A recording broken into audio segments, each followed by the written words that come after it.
Nous avons l'honneur de recevoir aujourd'hui comme invité Monsieur le ministre de la Jeunesse et de la Promotion de l'Emploi jeune, Monsieur Mamadou Touré, par ailleurs porte-parole adjoint du gouvernement. Il va présenter les efforts du gouvernement en termes de promotion de la jeunesse et de l'emploi jeune et surtout de l'emploi décent en faveur des jeunes à travers le thème « Acquis et actions nouvelles ». Mais quelles sont, depuis 2011, les réformes engagées par le gouvernement pour y remédier? Quels sont les résultats obtenus concrètement? Quels sont les défis qui restent à relever et quelles sont les perspectives pour rassurer tous ces jeunes qui, pour certains, voudraient avoir un emploi salarié, pour d'autres, s'auto-employer par l'entrepreneuriat? Je voudrais terminer en vous souhaitant, Monsieur le ministre, un très bon moment d'échange avec la presse. Merci de votre attention. Mesdames et messieurs, l'Afrique compte aujourd'hui, selon la BAD, environ 420 millions de jeunes qui ont entre 15 et 35 ans.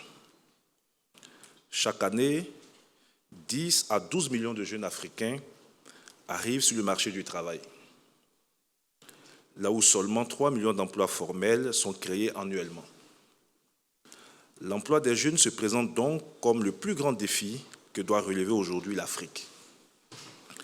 L'emploi et les opportunités pour les jeunes sont systématiquement placés au sommet des agendas du développement de la plupart des pays du continent.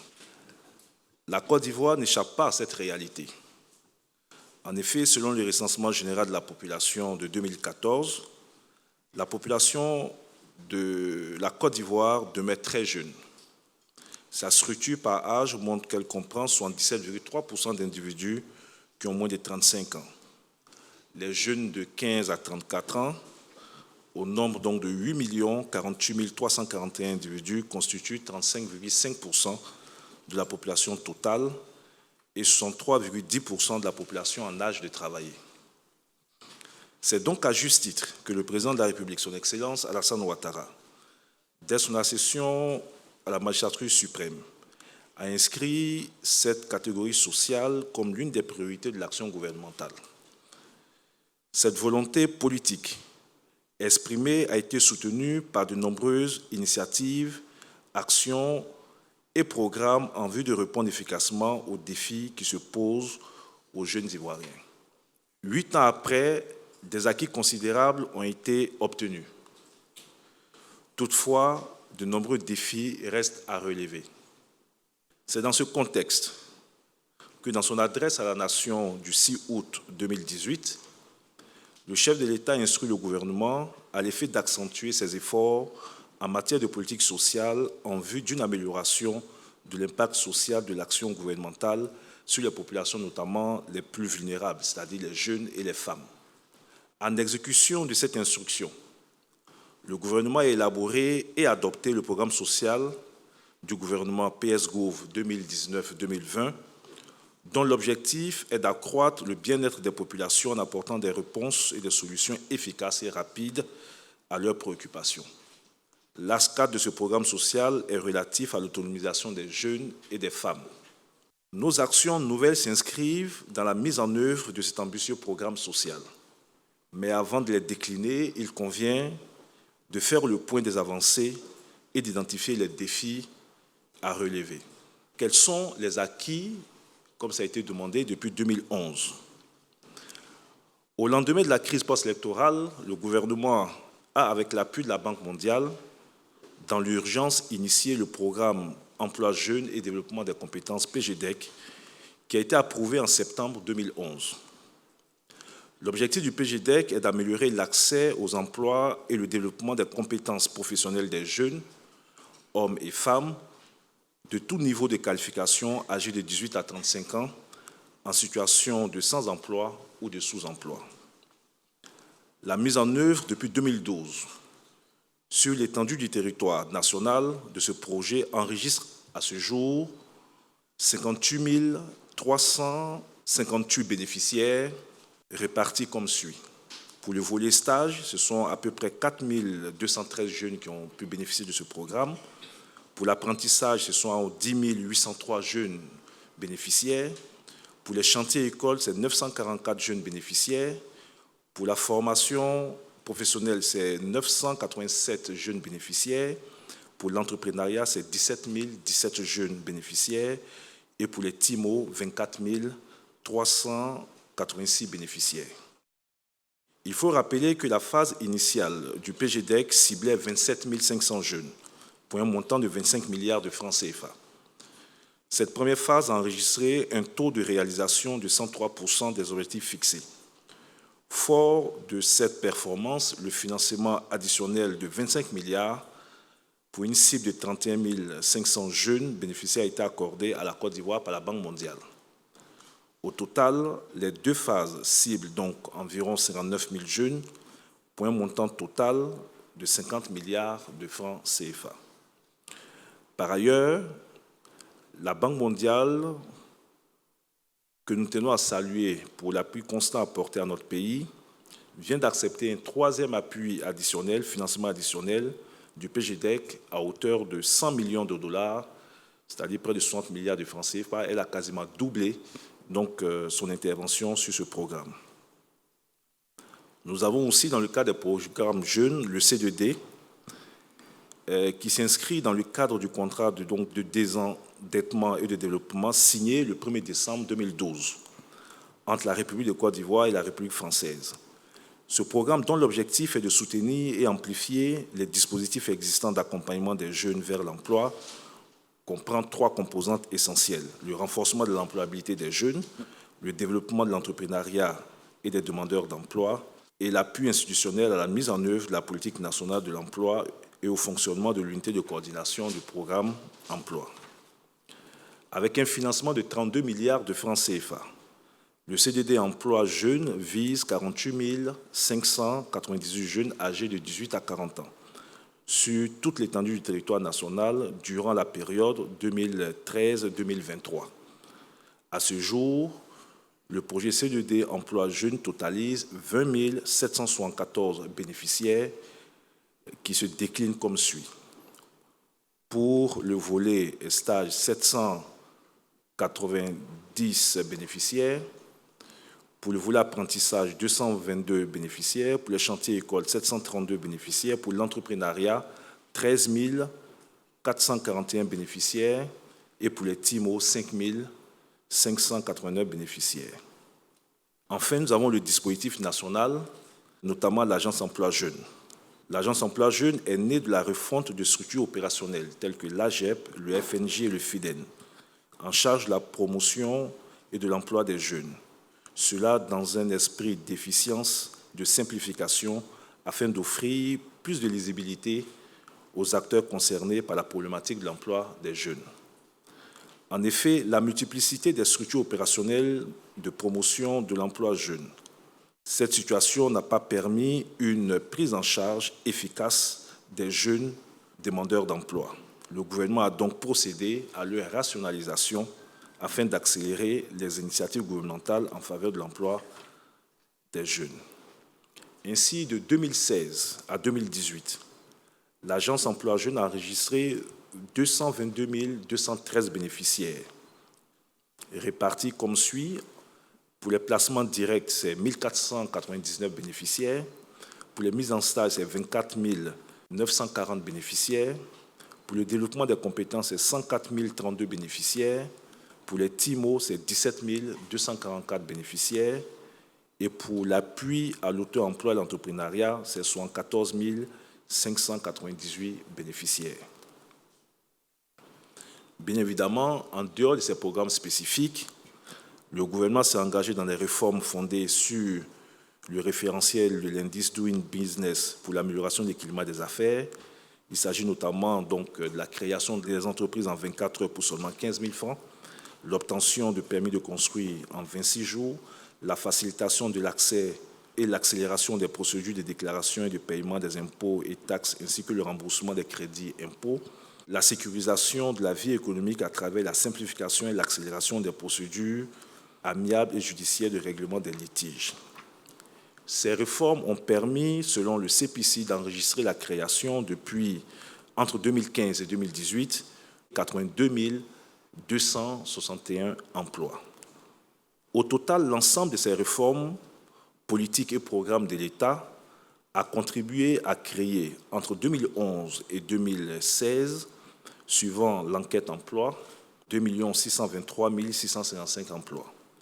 Par ailleurs, on peut noter que dans la structuration de ces emplois, nous avons à peu près 600 000 emplois qui ont été créés par le secteur privé et autour donc, de 350 000 emplois créés par le secteur public et parapublic. Le différentiel étant donc du secteur informel. Et vous devez noter que l'agriculture, en tout cas les emplois créés donc, dans le domaine de l'agriculture, sont assimilés aussi à des emplois donc, du secteur informel. Au-delà de la problématique de l'emploi, nous avons aussi la question de la promotion des jeunes. Pour une meilleure coordination de toutes les initiatives sectorielles en faveur des jeunes, le gouvernement a adopté le 19 octobre 2016 la politique nationale de la jeunesse sur la période 2016-2020. Cette politique est mise en œuvre à travers 5 axes stratégiques, notamment la stratégie nationale de l'autonomisation des jeunes, la stratégie nationale de la protection des jeunes, la stratégie nationale d'insertion et d'emploi des jeunes, la stratégie nationale du service civique et enfin la stratégie nationale de promotion et de coordination des initiatives en faveur des jeunes. Le Conseil national des jeunes de Côte d'Ivoire a été mis sur place afin de garantir la représentativité des jeunes et faciliter leur participation au processus de prise de décision qui les concerne. Dans la même période, les échanges internationaux entre nos jeunes et ceux des autres pays ont repris et nous avons dans cette salle des jeunes qui ont pu participer au prestigieux programme de YALI organisé par le gouvernement américain.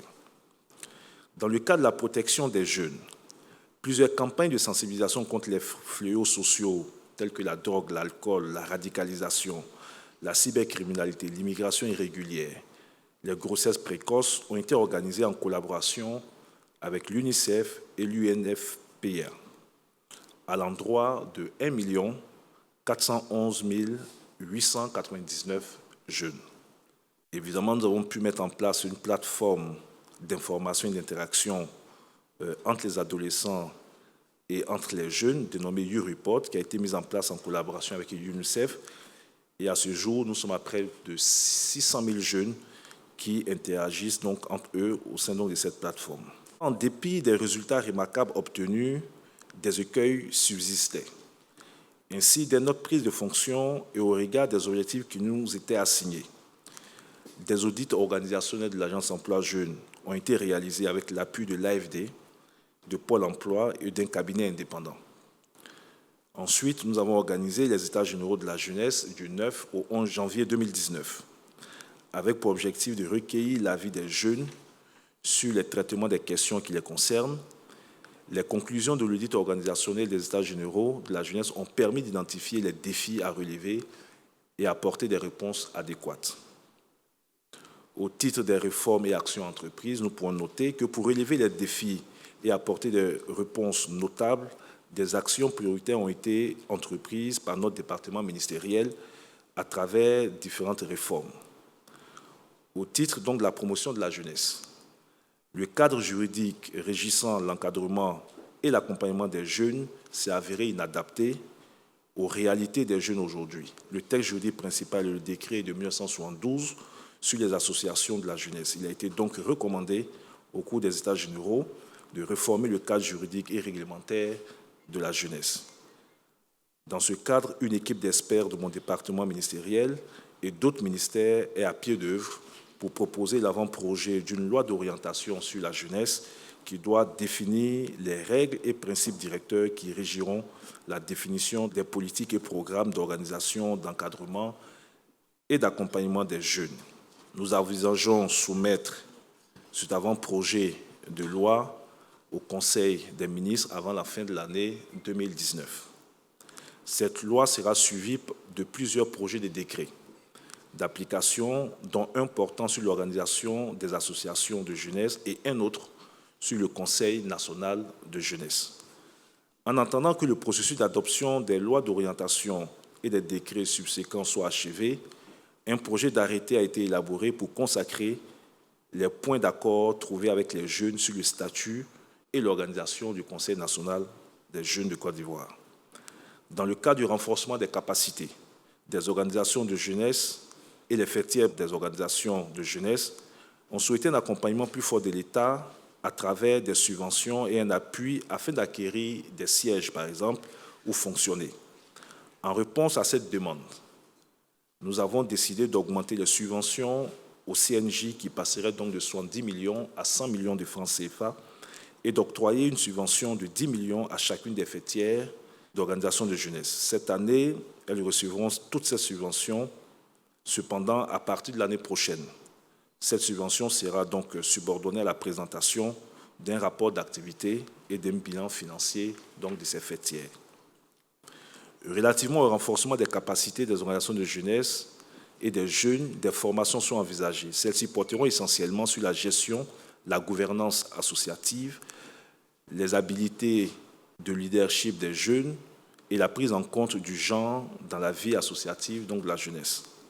Concernant le renforcement des dispositifs de protection des jeunes, les dispositions ont été prises pour l'intensification de la campagne de communication pour le changement de comportement des jeunes face au fléau de la drogue, de l'alcool, la radicalisation, de la cybercriminalité, l'immigration irrégulière, etc., avec une plus grande implication des mouvements et associations donc de jeunes. Au niveau maintenant de l'emploi des jeunes, au titre des réformes du dispositif d'emploi et d'insertion, la mise en œuvre des conclusions de l'audit organisationnel et de gestion de l'Agence emploi jeunes a permis d'amorcer sa restructuration pour mieux l'adapter aux enjeux des réponses à apporter à la problématique de l'emploi des jeunes et obtenir beaucoup plus de résultats. Nous avons ainsi procédé à la modification du décret portant organisation et fonctionnement de l'AEJ et la réforme de son organigramme. Le projet de décret a été présenté en Conseil des ministres et a été donc validé par le président de la République. Nous avons décidé de redéployer le personnel de sorte à avoir 70% des agents dans les agences régionales et seulement 30% des agents au siège dans les fonctions support. Le redéploiement du personnel s'inscrit également dans un processus d'amplification de la territorialisation à travers la création des guichets à emploi au sein des mairies et des conseils régionaux, ce qui permettra d'assurer un paquet minimum d'activités de l'Agence emploi jeunes dans les communes. L'objectif étant de rapprocher l'Agence emploi jeunes du plus grand nombre de jeunes demandeurs d'emploi, notamment ceux qui sont dans les zones les plus reculées. En effet, jusqu'à ce jour, nous n'avons que 20 agences régionales. Elles ne peuvent pas couvrir efficacement tout le territoire national. Les guichets emploi qui seront créés assureront donc leur relais dans les différentes communes et au sein donc des conseils régionaux. Relativement au financement des projets soumis par les jeunes, les réformes réalisées ou en cours visent à rendre plus flexibles et plus efficaces les fonds d'appui à l'insertion et à l'emploi des jeunes. Elles ont consisté, entre autres, à restructurer le fonds d'appui à l'insertion des jeunes domiciliés donc à la BNI. C'est un fonds doté aujourd'hui d'un montant d'à peu près 22 milliards de francs CFA, qui ne sera plus seulement un fonds de garantie des financements accordés aux jeunes, mais servira en plus au financement direct des AGR, activités génératives des revenus, de formation qualifiante et de stages. Nous avons intégré les partenaires techniques et financiers et les jeunes à travers le CNJ dans le comité de certification des projets en vue de l'accélération et de la transparence du processus de validation du financement de ces projets. Donc, ces réformes visent aussi à simplifier les procédures de financement des projets. Il s'agit de la mise en place d'un comité de certification dans les différentes régions. Jusque-là, nous avions un comité de certification très centralisé au niveau d'Abidjan. Nous avons décidé que pour tous les montants inférieurs donc à 5 millions de francs CFA, donc au sein des régions, donc, nous aurons des comités de certification avec des procédures beaucoup plus simplifiées pour analyser les dossiers des jeunes. Et pour les projets de plus de 5 millions de francs CFA, ces projets seront donc analysés au niveau des comités de certification, au niveau donc de l'Agence emploi jeunes. En tout état de cause, le délai de prise en charge d'un projet, de sa soumission à son financement, ne devrait plus excéder 3 mois. Nous avons décidé donc à travers cette réforme de faire en sorte que dans un délai maximum de 3 mois, tout jeune qui soumet un projet doit avoir une réponse. Soit son projet est bon, donc il est financé, ou son projet donc n'est pas bon. Mais nous ne pouvons pas accepter qu'au-delà donc de 3 mois, des jeunes restent dans l'expectative sans avoir de réponse sur leur projet soumis. Alors nous avons des projets qui sont soumis depuis plus de 2 ans pour certains et qui n'ont pas encore eu de financement. Nous avons décidé de la reprise totale du processus. Les jeunes concernés seront appelés à récupérer leurs projets pour les actualiser et les soumettre à nouveau. J'ai été interpellé par beaucoup de jeunes qui me disent que depuis 2015, 2016, 2017 pour certains, ils ont des projets qui sont dans le pipe. Est-ce qu'il fallait financer ces projets? Nous avons décidé, en tenant compte de l'évolution du marché, de demander à ces jeunes donc, de récupérer leurs projets pour les actualiser. Je ne suis pas convaincu que le coût d'un projet, il y a 2 ans, soit le même aujourd'hui. Concernant l'accessibilité et la visibilité des dispositifs et des services de l'Agence Emploi Jeunes, notre action vise à rapprocher le plus grand nombre donc, de jeunes des opportunités qu'offre le dispositif étatique d'aide à l'insertion professionnelle. Nous avons donc adopté une stratégie de communication afin de mieux informer les jeunes et tous les acteurs sur le secteur de l'emploi des jeunes en toute transparence. Engager des réformes de la plateforme technologique de l'Agence Emploi Jeunes qui permettra un traitement plus rapide et plus efficace des demandes des jeunes. Améliorer la prise en charge des jeunes sur les différents sites de l'Agence Emploi Jeunes à travers le renforcement de nos services d'accueil des call centers. C'est une réforme qui me paraît extrêmement importante. Le manque de communication, le manque de visibilité brouille un peu les perceptions de la cible, c'est-à-dire des jeunes, qui, quand ils n'ont pas suffisamment d'informations, ont le sentiment qu'il y a une opacité autour donc, de ces processus. Nous garantirons une transparence totale autour donc, des processus d'enrôlement, d'accueil des jeunes.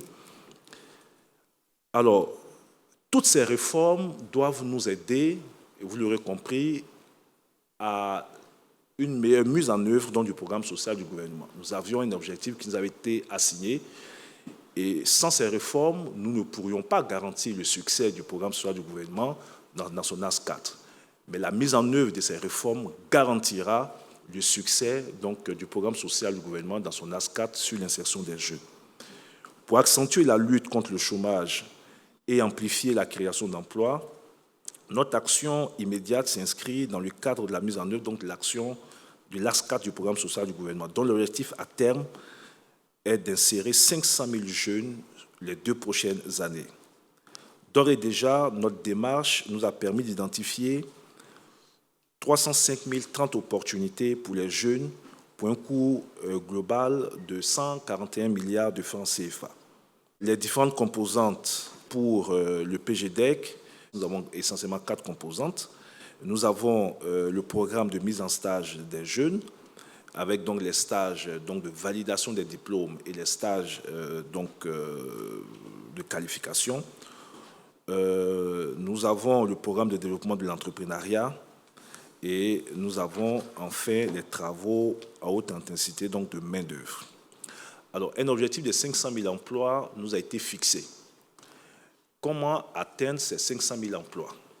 La démarche a été participative et inclusive. Sur les instructions de M. le Premier ministre, nous avons entrepris une série de rencontres pour prospecter et identifier les opportunités. Nous avons rencontré, vous l'avez bien vu à travers l'actualité, le secteur privé. C'est d'abord le premier secteur pourvoyeur d'emploi. Nous avons eu des échanges avec les différentes chambres, chambres donc, de commerce et d'industrie, de Côte d'Ivoire, les chambres de commerce et d'industrie libanaises, les chambres de commerce chinoises, puisqu'il y a beaucoup d'entreprises chinoises aujourd'hui qui opèrent en Côte d'Ivoire. Nous avons rencontré nos collègues ministres, différents ministères sectoriels qui participent directement ou indirectement à travers donc, les structures attachées à la création d'emplois. Et toutes ces démarches sont entamées depuis le mois de mars d'identifier sur l'objectif donc, de 500 000 opportunités qui nous ont été assignées, d'identifier à ce jour 305 030 opportunités pour les jeunes. entre autres, au niveau donc, du ministère de l'Assainissement et de la Salubrité, ce sont 126 385 opportunités qui ont pu être décelées. Et au niveau du ministère des Sports, c'est 16 300. Vous savez qu'on aura la CAN 2021 dans quelques années. Et nos équipes ont travaillé l'ensemble des entreprises qui vont travailler pour la construction de stades, d'hôtels, pour cette CAN. Au niveau du ministère de l'Artisanat, c'est 5 500 opportunités. Au niveau du ministère de la Femme et de la Famille et de l'Enfant, c'est 3 856 opportunités. Au niveau du ministère du Tourisme, c'est 41 160 opportunités. Au niveau du ministère donc, de l'Agriculture, c'est 10 000 opportunités. Au niveau du ministère de l'Éducation nationale, c'est 10 000. Au niveau du ministère de l'Emploi et des Affaires sociales, c'est 500 opportunités. Au niveau du secrétariat d'État au PME, c'est 10 000. Au niveau de la Chambre des métiers, c'est 20 234 opportunités. Au niveau de la Fédération nationale des hôteliers de Côte d'Ivoire, c'est 14 025 opportunités. Au niveau de la Chambre de commerce libanaise, à ce jour, c'est 1 500 opportunités. Au niveau du réseau des gestionnaires des ressources humaines, c'est 2 500 opportunités. Au niveau de l'association des professionnels en RH, c'est 3 000 opportunités. Au niveau des associations en RH du secteur public, la première association était du secteur privé. Donc le secteur public, à ce jour, c'est 1 000 opportunités. Au niveau du mouvement des PME, c'est 2 000 opportunités. Au niveau donc, de l'AGFOP, c'est 5 000 opportunités. Au niveau de l'UNICEF, c'est 900 opportunités. Et au niveau des universités publiques, c'est 1 750 opportunités, ce qui nous fait 305 030 opportunités que, à travers donc, cette démarche participative, le ministère donc, a pu recueillir dans le cadre donc, du programme social du gouvernement. Voici donc, mesdames et messieurs, ainsi présentés donc, les acquis des différents politiques et programmes mis en œuvre depuis 2011 par le gouvernement du président Alassane Ouattara et, dans un second temps, les perspectives qui s'inscrivent pour nous dans le cadre donc, du programme social du gouvernement. Mais en prélude donc, à cette perspective, donc, j'ai pu vous présenter l'ensemble des réformes en cours. Sur ce, je vous dis merci et je suis à votre disposition pour les questions.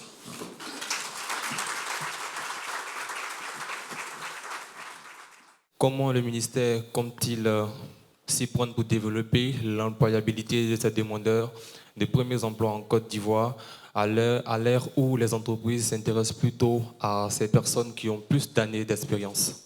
Depuis 2 ans, des projets sont bloqués.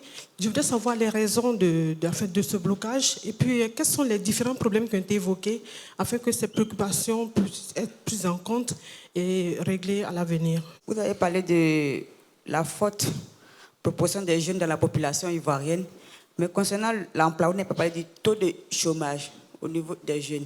Et puis, parlant des opportunités d'emploi identifiées, vous avez parlé de 10 000 dans l'agriculture. Qu'est-ce qui fait que les chiffres étaient un peu faibles?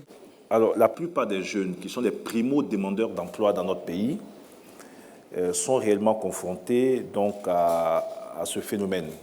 Un jeune va au sein d'une entreprise, il vient d'avoir son master, sa maîtrise, et généralement, on lui demande de justifier d'un certain nombre d'années d'expérience professionnelle.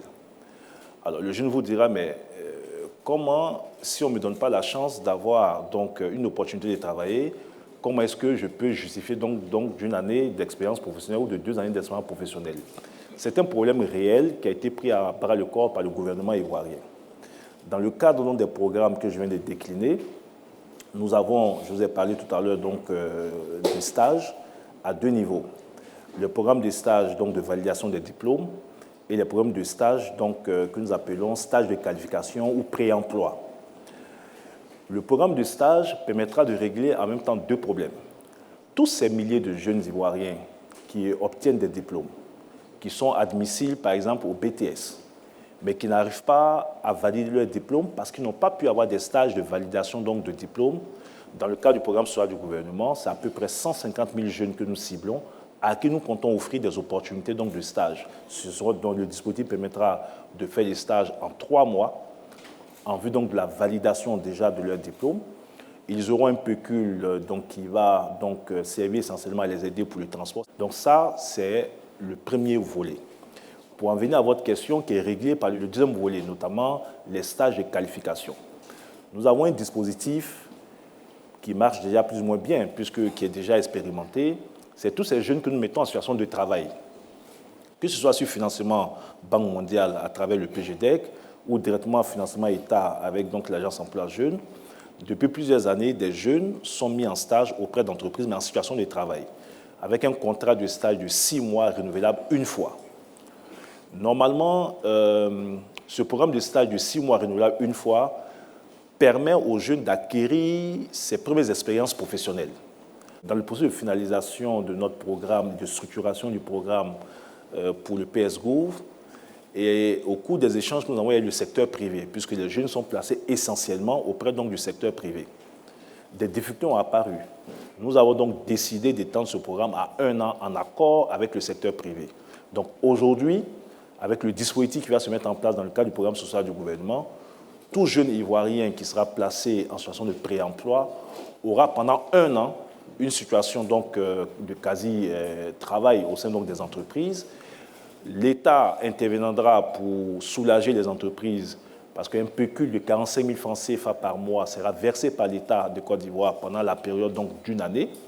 Les entreprises intervenant, pour ce que nous faisons déjà, à hauteur de 20 000, sinon un peu plus de 20 000 francs CFA, ce qui permettra aux jeunes d'avoir au minimum le SMIG. Et nous pensons qu'un jeune donc, qui aura passé 1 année en situation de travail dans une entreprise pourra, au bout de cette année, justifier déjà d'une première année d'expérience professionnelle.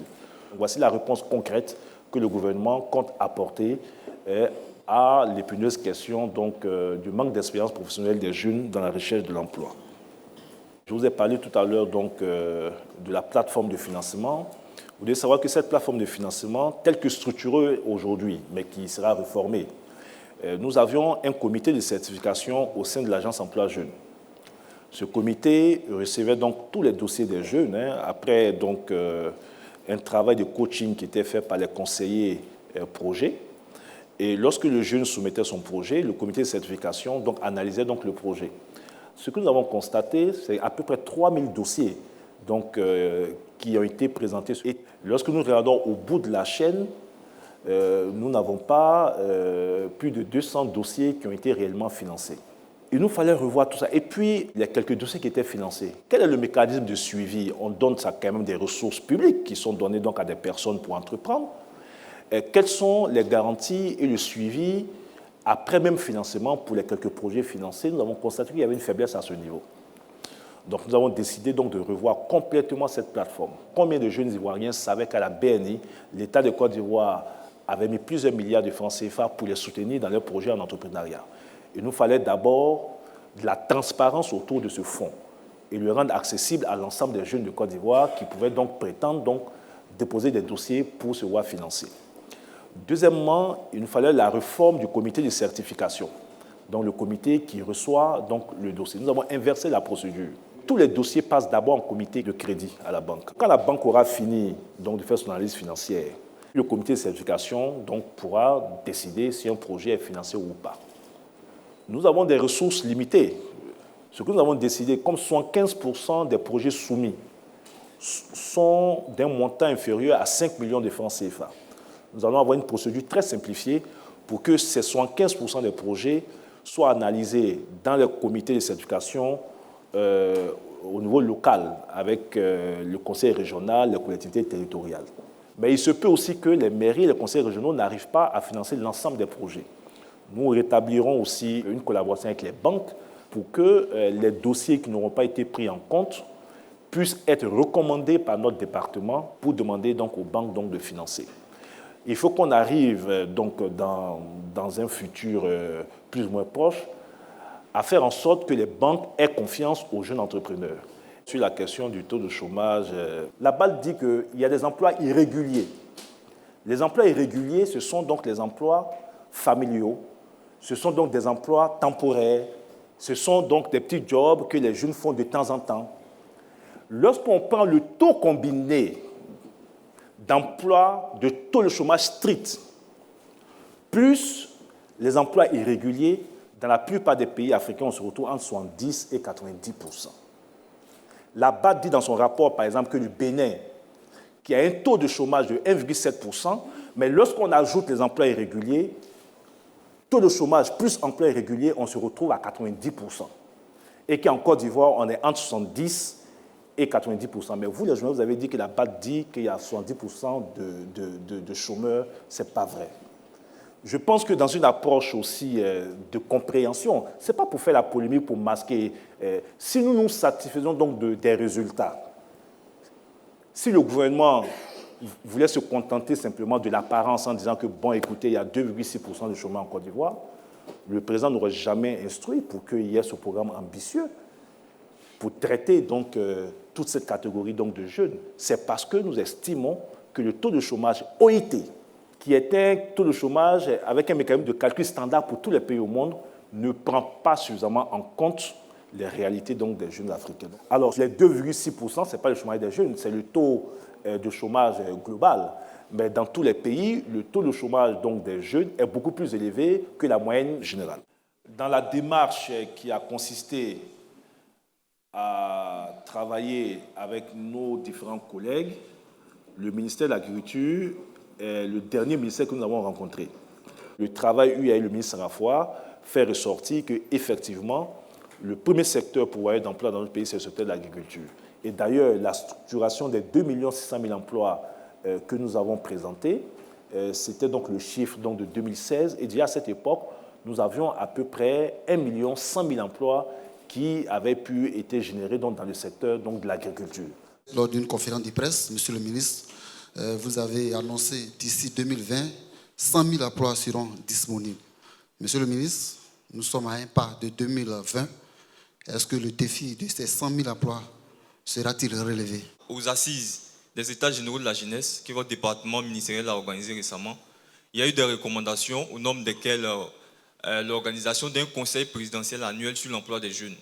Alors je veux savoir si cette proposition de la jeunesse ivoirienne a été validée par l'exécutif. Si oui, quand est-ce qu'on doit s'attendre à l'organisation d'un tel conseil? Question d'internaute.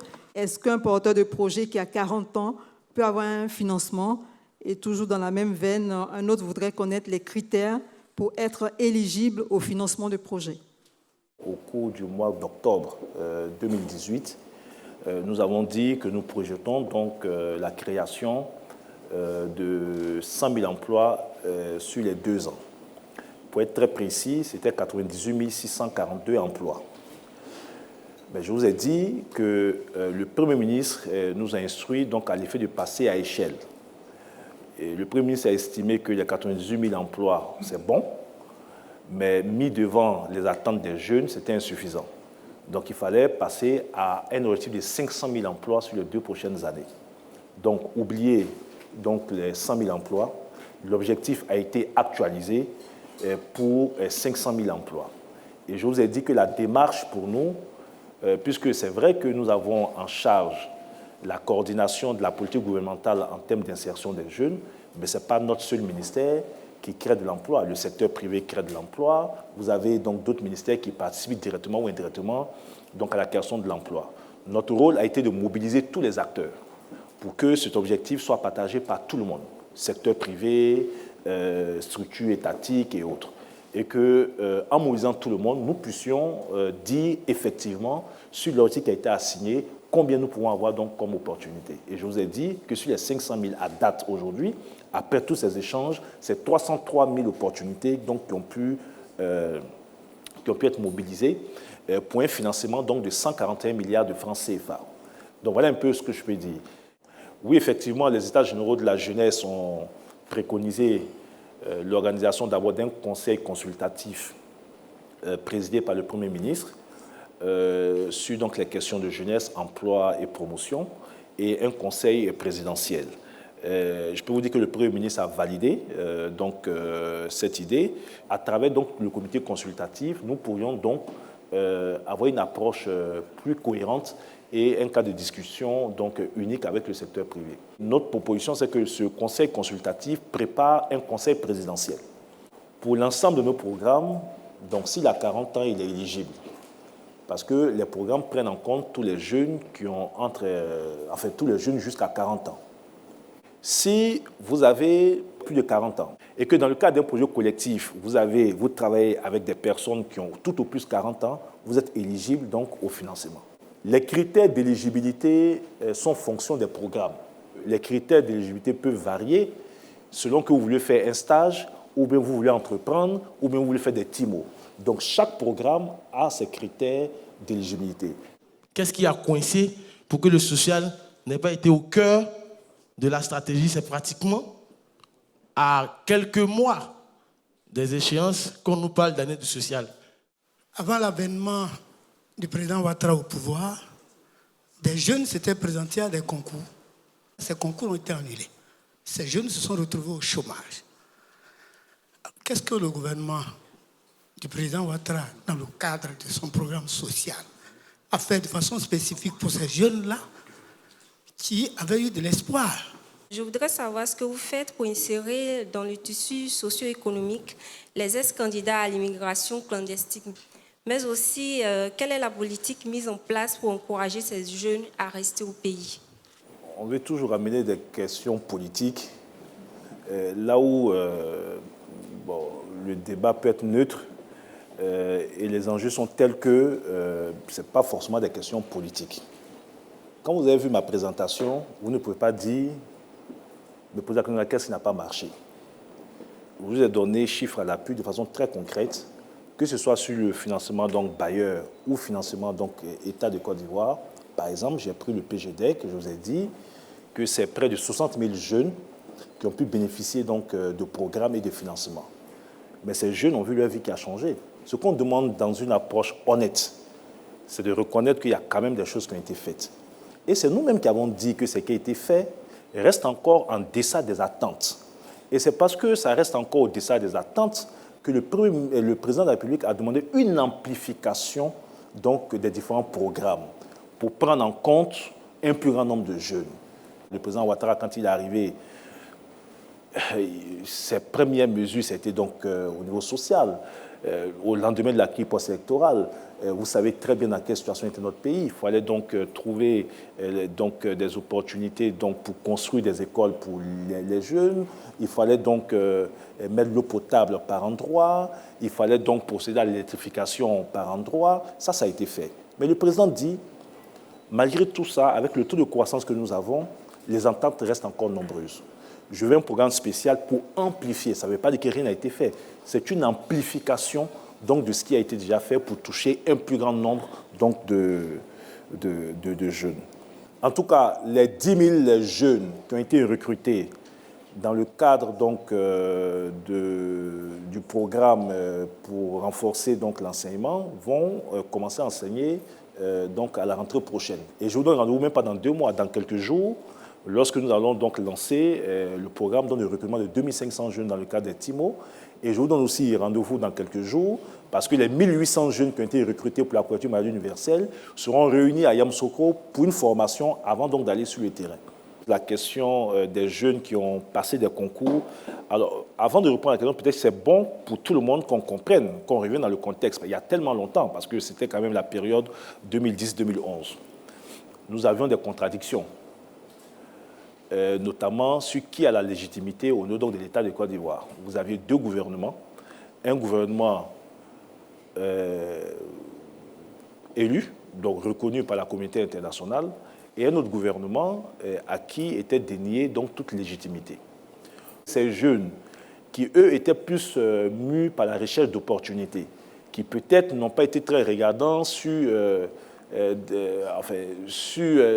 ce débat, sont allés chercher une opportunité et sont vus donc, en tout cas pour la plupart d'entre eux, le concours annulé. Vous me dites que ces jeunes sont au chômage. Ce que je peux vous dire déjà, c'est que la première réponse donc, pour ces jeunes, c'est l'ensemble des dispositifs en cours. Puisque après cet épisode donc, de 2010-2011, d'autres concours ont été organisés, d'autres programmes ont été mis en place pour les jeunes. Donc ces jeunes pouvaient à nouveau compétir pour les concours qui ont été organisés ou accéder donc aux différents programmes. Vous savez, nous voulons assurer la neutralité donc, de nos interventions, la neutralité du service public. Et si vous avez des contacts avec ces jeunes, si certains sont encore au chômage, je suis prêt à les recevoir. et les orienter vers le dispositif de l'Agence Emploi Jeunes pour voir au cas par cas comment ces jeunes peuvent être pris en compte donc dans les différents programmes. Sur l'immigration clandestine, il y a des programmes qui sont développés. D'ailleurs, nous travaillons avec l'Union européenne. Il y a une réunion importante qui a été organisée il y a quelques semaines.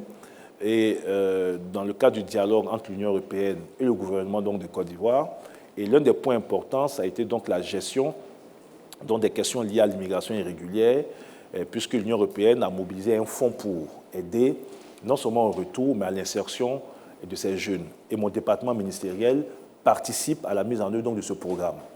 On a un fait culturel aujourd'hui où on pense que parti est nécessaire. Et donc, il faut agir sur plusieurs choses. Sensibiliser, c'est extrêmement important.